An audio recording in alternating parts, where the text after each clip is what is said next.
Hoje vamos falar a respeito aí dos 5 piores investimentos segundo a visão da inteligência artificial. Essa é a página aqui do ChatGPT, né, que é a inteligência artificial mais famosa e mais usada. Aí a pergunta foi exatamente essa. Lista para mim, por favor, quais são os 5 piores investimentos em imóveis. Ele respondeu aqui, o ChatGPT. Falar sobre os piores investimentos em imóveis pode ser um pouco subjetivo, pois depende muito do contexto, do objetivo do investidor e das condições de mercado no momento da compra e da venda. No entanto, posso listar alguns tipos de investimentos imobiliários que geralmente são considerados mais arriscados ou menos lucrativos sob certas condições. Essa avaliação não é definitiva, pois o investimento considerado ruim em determinadas circunstâncias pode ser oportunista para o investidor com a estratégia certa. Então vamos lá, logo aqui na introdução do chat, né, eu ainda coloquei assim, os 5 piores investimentos. Eu não sei se o chat concorda comigo, mas eu acho que não existe 5 piores investimentos. Existem os 5 menos melhores investimentos. Então, o investimento em imóveis sempre é bom. E logo aqui na introdução da resposta da inteligência artificial, ela pontua isso. Então, ela coloca isso que depende da circunstância da pessoa, depende do cenário, depende de muita coisa o investimento imobiliário. Isso é algo que eu acredito também. Então, o investimento imobiliário ali, para ele ser bom ou ruim, vai depender do objetivo e da circunstância em que o investidor ali está fazendo esse investimento, tá? Então, depende de muita coisa. Eu concordei com essa introdução porque muitas vezes, algumas pessoas têm o objetivo de ter uma renda com os imóveis, algumas pessoas querem aumentar o patrimônio, algumas pessoas simplesmente querem ter um bem próximo ali onde elas consigam cuidar. Então depende da condição da pessoa, do estado de vida financeira ali, do estado financeiro que ela se encontra no momento. Então tem muitas variáveis ali que interferem em uma pessoa saber se o investimento tá bom ou ruim. Outra coisa também é comparar, tá? Não tem como comparar saber se o investimento é bom ou ruim sem ter uma comparação, sem ter um critério de comparação. Então esse é outro ponto. Então depende, você vai comparar o investimento no imóvel com a poupança, uma renda fixa, com o quê? Com ações, né? Então depende com que você vai fazer essa comparação, beleza? E em todos os cenários que eu falei, o imóvel é melhor. Vamos lá ler a primeira resposta que o chat deu pra gente. Número 1. Imóveis em localização desfavoráveis. A localização é um dos fatores mais críticos no sucesso de investimento imobiliário. Imóveis em áreas com alta criminalidade, pouca infraestrutura e são propensas a desastres naturais tendem a ter uma valorização menor e podem ser mais difíceis de alugar ou de vender. Vamos lá, eu concordo com essa resposta, tá? Eu concordo com essa opinião do chat aqui. Por quê? Os imóveis, o investimento imobiliário, ele depende muito da localização. Então, a localização é um dos fatores aí que interferem muito no mercado imobiliário. E o que você vai levar em consideração e como assim localização? Então, depende ali se é aquele imóvel que você está analisando qual que é a infraestrutura daquele bairro ali, qual que é a infraestrutura da região que esse bairro está localizado, né? O primeiro ponto que ele citou ali é a criminalidade, né? Como que é a situação de violência desse bairro, como que é a situação de criminalidade. E eu vou puxar um ponto aqui para falar dos leilões, tá? Existem alguns imóveis que estão há anos sendo vendidos. Já foram ofertados ali a 90% de desconto, e esses imóveis não foram comprados. E quando são comprados, existe a desistência ali, esse imóvel volta no mercado.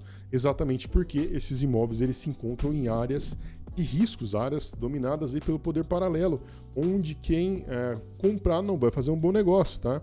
Então, tem negócios ali que você precisa, tem negócios não, na verdade, para você fazer um bom negócio, você precisa fazer uma certa investigação, do jeito que eu ensinei lá que eu falei na semana, eu ensino no curso Dominando os Imóveis Caixa. A parte mais importante é essa avaliação. Então não adianta um leigo chegar e ver só o desconto que está aparecendo lá na tela do site da Caixa ou do banco. Vamos, por exemplo, lá imaginar o imóvel foi avaliado em 200 mil, está sendo vendido a 30 mil. É um excelente negócio? Depende. Você precisa fazer essa avaliação. Então, como o chat colocou aqui, um ponto para ser observado é esse da violência, esse da segurança do local. Então, não adianta você comprar um imóvel com muito desconto, um imóvel que não vai ter liquidez, um imóvel que não vai ser vendido. não adianta. Não é aí que você ganha o jogo. Você tem que comprar um imóvel que tenha a mínima liquidez ali, a mínima condição. A mínima não, a condição ali de você poder tomar posse, né, ser proprietário de fato, ali estar na posse do imóvel para poder vender e alugar. Então esse é um ponto importante. Essa questão de segurança tem que ser bem analisado na hora de você fazer esse investimento.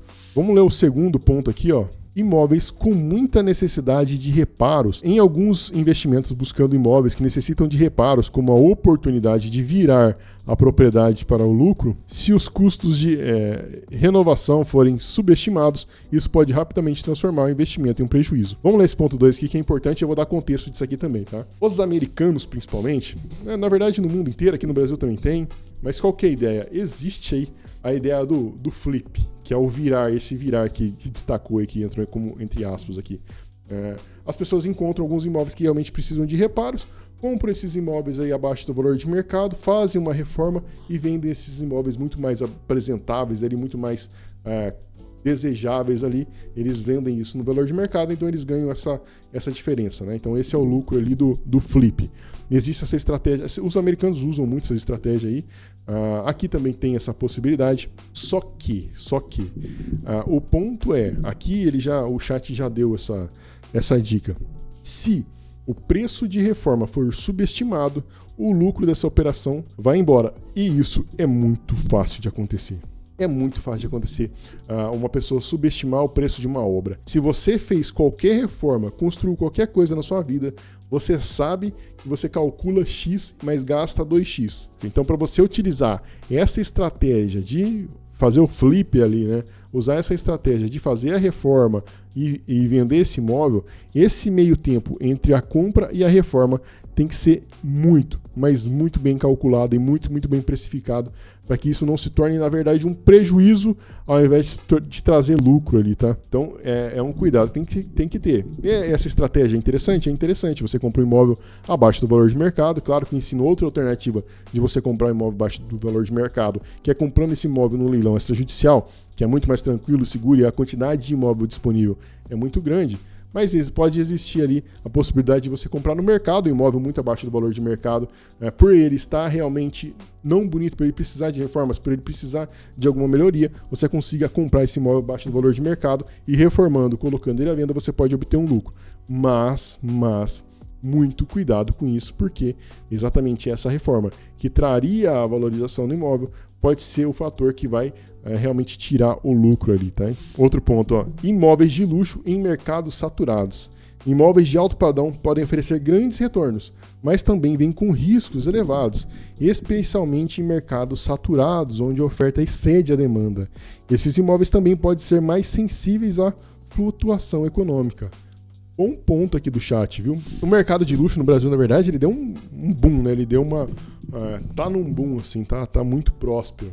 Mas acontece que esses dois pontos que o chat destacou ali, o lugar saturado e também a variação da economia, né? E o mercado de luxo sofre muito com essas duas variações aí, né? Por que o mercado saturado?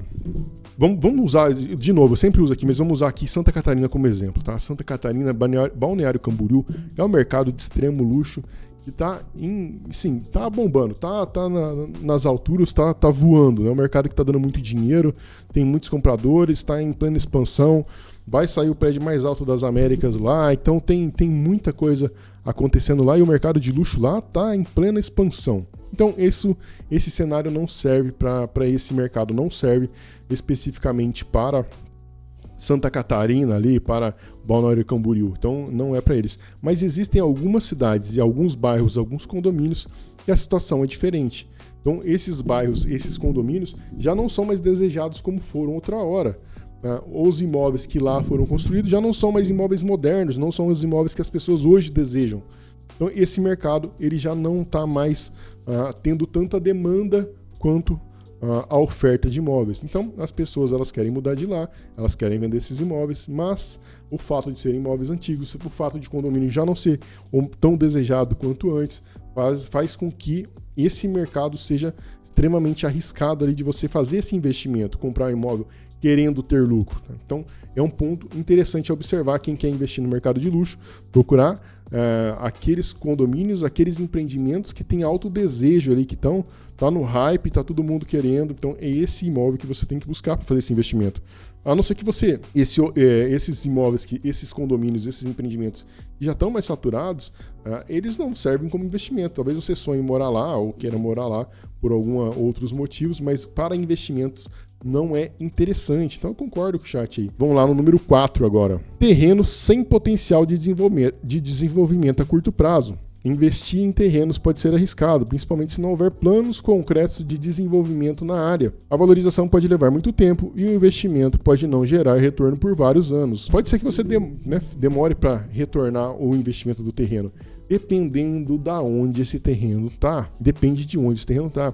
Os investimentos em terrenos, eles podem ser excelentes, eles serão excelentes se eles estiverem em lugares desejados e em expansão. Excelentes investimentos porque quando você compra um terreno, a possibilidade ali é infinita. Ele pode virar qualquer casa, ele pode virar ali qualquer coisa, né? Então a pessoa pode vir imprimir o sonho dela naquele terreno. Quando você tem um imóvel pronto, você tem que encontrar uma pessoa que deseje e queira morar naquele imóvel pronto, tá? Então os terrenos ali, via de regra, eles são um bom investimento e são reserva de valor, na verdade. Então nesse ponto aqui, eu só concordo com o chat no ponto de se você comprar um terreno num lugar que realmente não tem infraestrutura nenhuma e não tem nem chance, nem previsão disso chegar até lá.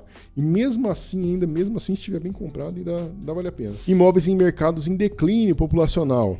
Investir em áreas onde a população está diminuindo pode ser arriscado, já que a demanda por moradia pode cair, afetando tanto a valorização do imóvel quanto a capacidade de encontrar inquilinos. Então vamos lá, mercados em declínio, tá? Existem cidades que estão perdendo população.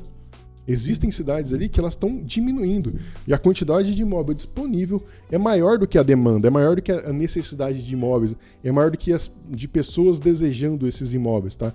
Então, esses mercados especificamente podem ser aí um investimento não tão bom, tá? Um investimento não tão bom. Porque você pode comprar um imóvel lá e como a população está diminuindo ali, como está acontecendo tudo isso, a chance de você vender esse imóvel bem, ela diminui. Vamos lá, ponto. Existem algumas cidades pequenas, menores, que são dependentes de algum tipo de indústria ou algum tipo de setor. Por exemplo, a pecuária, a agropecuária. Então, existem algumas cidades, por exemplo, que são dependentes de uma fábrica alimenta a cidade toda, uma fábrica ela faz com que a economia da cidade toda movimente. E se caso tiver algum problema nessa fábrica, nessa indústria, nesse negócio em questão, a cidade toda sofre. As pessoas perdem o emprego, elas têm que sair da cidade, e a cidade sofre um declínio populacional ali, sofre ali um êxodo daquela cidade ali. Então, isso acontece, tá? Isso acontece. Nesses lugares específicos, fazer um investimento em imóvel sem entender o que está acontecendo ali pode ser arriscado, né? Pode ser que você demore muito tempo para retornar esse investimento. Então pode ser um investimento não tão bom. Num cenário onde a gente tem tanta possibilidade de bons investimentos, se você colocar o seu dinheiro num lugar desse ali, não vai ser um bom negócio, não vai ser interessante. Tem países assim também, tá? Tem países. O Japão, ele sofre muito ali com isso. No Japão, as casas mesmo não tem muito valor. O que tem valor lá é o terreno. E as casas, elas não têm tanto valor assim, porque a população lá não cresce. A população lá está estagnada.